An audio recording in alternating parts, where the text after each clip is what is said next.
Hello, Adam Bazalgette here, founder of Scratch Golf Academy. Today, golf swing drills to help stop early release of the golf club. This is a bit of an epidemic in the world of golf. Show you some common causes for the problem. We'll define the whole thing a little bit. Then we'll give you some images and some self-check stuff that you can do when you get your camera out.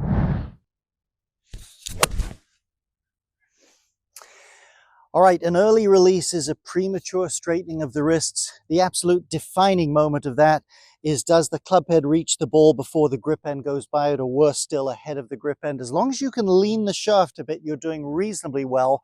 Now, we'd certainly like the club closer to us coming in for speed.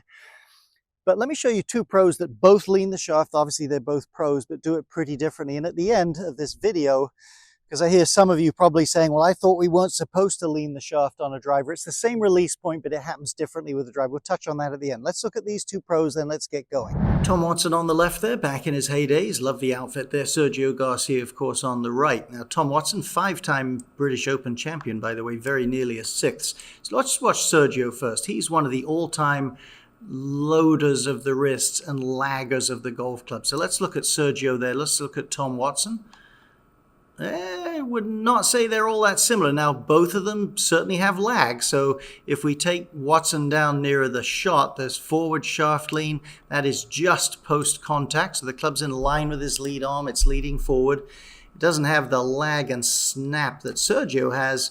But both premier players, doubtless Watson's not as flexible, etc. Both premier players both get the job done. Something in between those, perhaps, is plenty good enough. So the four most common reasons I see that people release the club early, not necessarily in order. Number one, weight too far back. They're too far behind the ball. As we'll touch on going forward in the video, pros generally have their weight significantly more towards the target than most people. Another thing would be, and probably the most common, excessive thrusting and acceleration of the arms and club. We want to let that store a little bit. We'll be talking about that. Next one, this is a biggie too, and I'm saying that about everyone. If that club face is open, or for the right-hander aimed right, or the grip is such it's hard to square it, the instinct to get the ball online almost always causes a flipping of the club.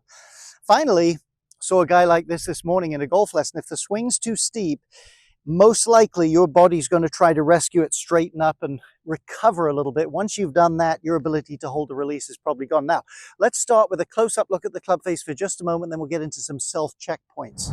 Okay, just a few seconds on grip and club face here, then we're moving into our checkpoints for you to work on your impact and your early release. You need the grip in the fingers enough and wrapped over enough that you can freely and easily do what I'm showing you here. This hand counts as well. Get a club in front of you. If that's easy to do, you're okay. If you're really working to do it, you're probably going to leave the face open. If you'll permit me just a moment, we've had all sorts of problems at Scratch Golf Academy. I'm finally in charge of the thing now. We're not doing any gimmicks or tricks with credit cards now. Please go to the link below if you feel like you would, and browse our library free for 14 days. Would really appreciate it if you consider a free trial. Again, no gimmicks. Thanks. So let's start to work on this. We'll look in slow motion here at some checkpoints. And I really recommend you do this. You'll see an alignment rod, maybe a foot from the ball, sticking straight up. It's actually leaning a little towards me, but there's plenty of room underneath it to hit it. And on the ground, touching it, is an alignment rod towards the camera. You need a good camera angle here to get these references. So let's have a look.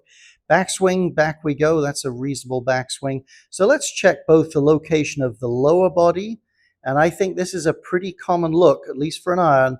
The line, the alignment rod, if you like, is more in line with the back hip.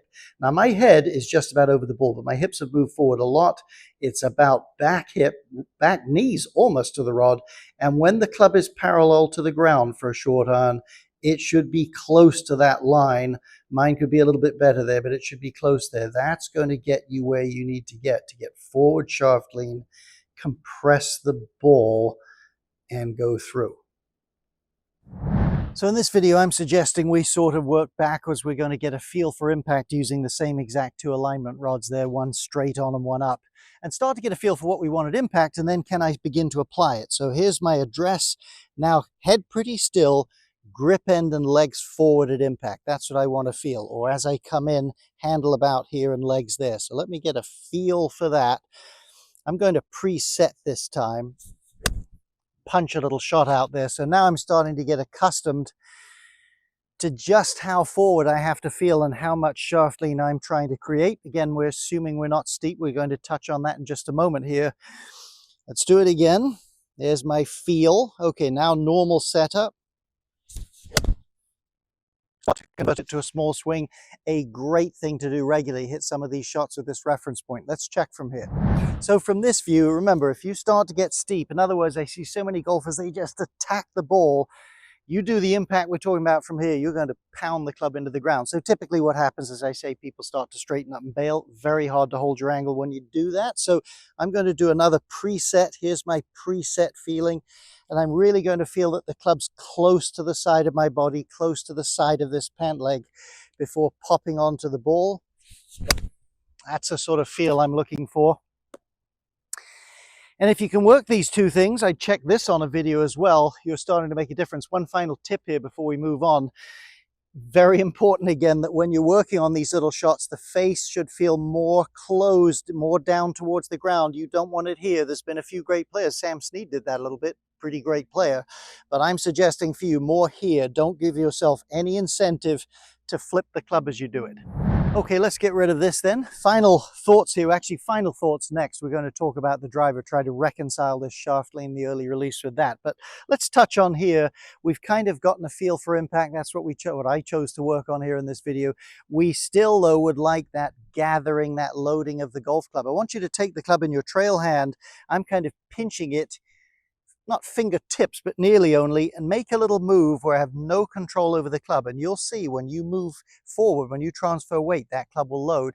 You have to have some grip pressure, but you have to let those wrists bounce a little bit. One other tip here before we hit a couple. Most people, you're talking about bottom of swing, make 100% of their mistakes in their golf life over here. They don't make enough over here. So make some little practice swings at times. Let the wrist load. Overdo it, bump the ground way over here, open up some possibilities, maybe play the ball well forward and see if you can go get it, mix and match it a bit, add and take out speeds, a little bit of that languid loading of the club and less fear of missing in front of the ball will help. Let's finish with the driver. So sticking with the king of lag here to close out, Sergio Garcia. So similar amount of lag on both at that point in the swing. Now here we go with the iron. He's just hit the ball there. There's quite a bit of forward shaft lean. And let's pull him down with the driver. There, he's just hit the ball there. There's really no shaft lean at that point. What you'll notice, though, is a couple of things. There's still the same bend between the back arm and club type relationship. There's still, let me change colors here, that lead arm club and relationship. So what's really accounting for this difference is the fact that if you look, let me get a line. If you look at due to the setup and the ball position, etc., let's bring him down. If you look at, say, his relationship to the ball there, ball's opposite his front shoulder, front hip.